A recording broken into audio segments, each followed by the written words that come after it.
Let's bring back Joe Jelnick, who's covering Cowboys OTAs. You know, Joe, Ezekiel Elliott has been more vocal through the early part of these offseason workouts. His continued maturation is going to be key for the Cowboys. But how key is it for Dallas to get leadership from Zeke?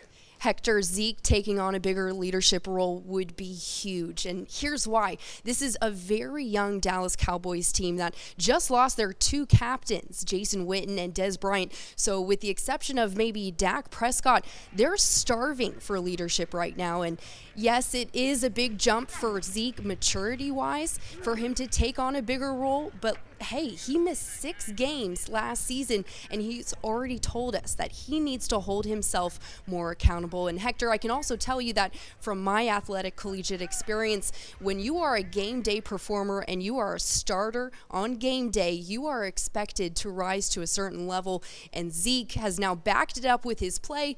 He now needs to back it up off the field as well.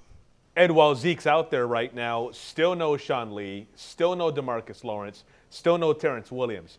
Do you think not having those guys could slow the process during these offseason workouts, Joe? Hector, I actually think it could be the opposite in effect. I think that, well, if you have these veterans on the sideline, that means more reps for the young guys, right?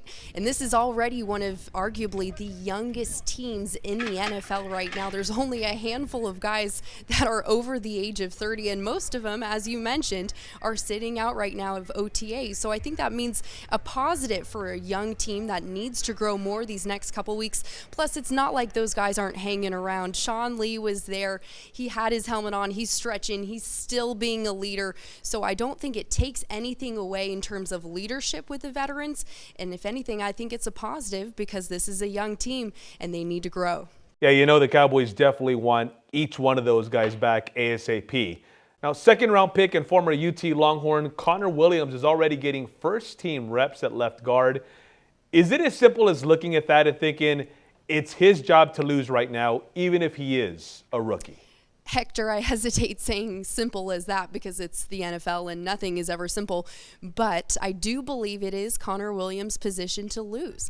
And this is why. He is their second-round draft pick, number 50 overall. You don't want him on the bench, and so the fact that he's already proven his worth and taking first-team reps is huge.